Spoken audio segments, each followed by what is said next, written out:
Julio Foolio's final suspect was caught. My thoughts on that, bro.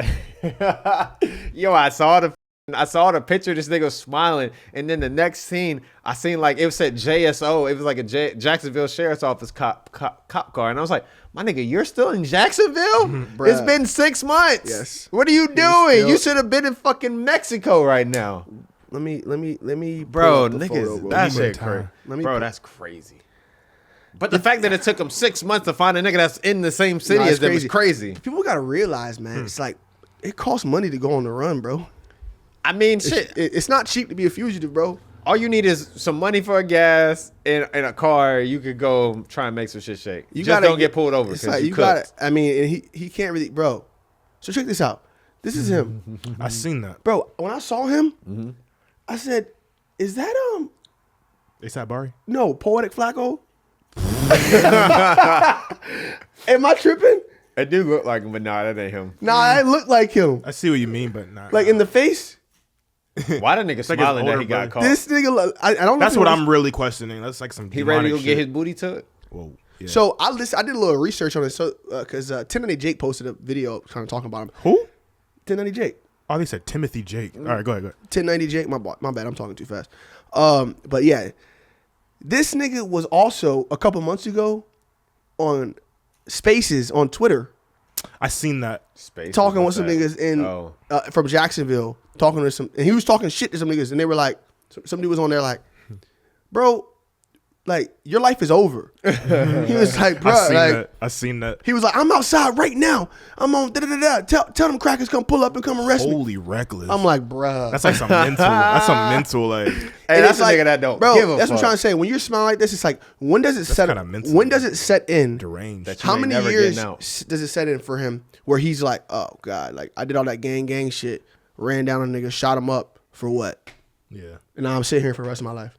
I think it's more. We don't. Well, see, the thing is, we didn't grow up in those environments to like really know.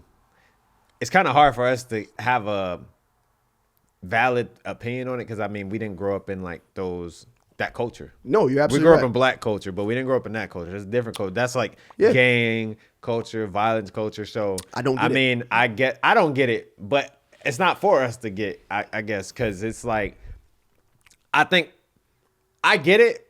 To a certain degree, I guess, because if I look at it from like try and take it from their perspective, I'm like, okay, well, it's more of like bragging rights. Yo, I did this. It's like street cred, like that. That's like what they live based off of. They don't live based off the same reasons we live. We don't like they don't live for being free and going and being able to enjoy life.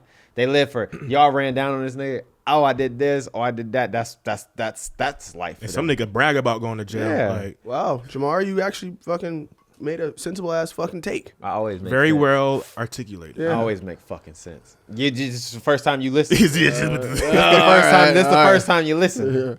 Yeah. Anyway, yeah, I think they don't value life like we do, clearly. So, but I still think at some point down the line, if he's not too fucked up in the head and far gone, he's gonna sit there and realize. Honestly, TK is a perfect example. Yeah, like. Years into this, he's not on Twitter anymore, I don't think, but he was on there at one point where he was kind of just speaking about his thoughts and his feelings and just kind of how he's like, bro, I got 55 years. When you get older, you realize that. Yeah, and he's only been there for a couple of years and he realized that. And he fighting another case too while he's in there still. Yeah, so it's like, bro, 55 years? So I think when you're young, you're just doing all that. Like, we'll never realize it, just that dumb hood mentality. You get older, you realize, because I feel like, and the best thing to do is just, they'll never really understand. I feel just got to get the fuck out of here. Because when I'm got to get the fuck out of that environment. Because perfect example, bro. I'm just like, I just love to see this, bro. Fucking, because TK, that's like the prime worst example. But then what I'm seeing now, have you been seeing like Chief Keef lately, just in interviews and like, you probably haven't. Oh no, I've been seeing. He seems like he's doing much better. He is. You could tell he's just at peace. Like, cause bro, he was wilding like worse than all these. Well, probably the same, but like wilding worse than all these niggas. And like I remember back in like the bang days in like 2015, 16, he was saying shit like, I don't care about going to jail. Like, they treat me like heaven there. Like, just wild and reckless. But then he had to move to California because some shit. So yeah, he had some shit. He had some shit up there. Like, he had to. And then literally like doing that was the best decision because he just looks so chill. He had a Nardwuar interview. I'm just like looking at him like he's not doing drugs anymore. He's just like probably smokes a little weed, but he's just like just chilling, just at peace. He looks better, looks healthier and shit. I'm like, and I saw him speaking about his past too, and he was like, he was kind of just dismissing like all the dumb shit. He was like, I used to say like some dumb shit. He was said, right. So it's like just me being a super fan. I'm like, bro, like, because I could have gone so many ways, like dead or in jail. Like, exactly. God forbid, like you can end up like this guy, and I don't know how old that dude is. The nigga who this dude, Poetic Flacco. I don't know how old he is, but. It's like it may not be 5 years from now, it may not be 10. But at some point, you got to think that he's gonna be like he might not admit it either, but in his mind, he's like, what the fuck? Yeah, because even the other killers who got caught when it first happened, it's like that 21-year-old girl, and they're in there. I saw them in the courtroom, just like I'm like, yo, you're 21, your life is over. Like your whole life is over. I thought you got to realize that, like you ain't got no job and you ain't got shit to do.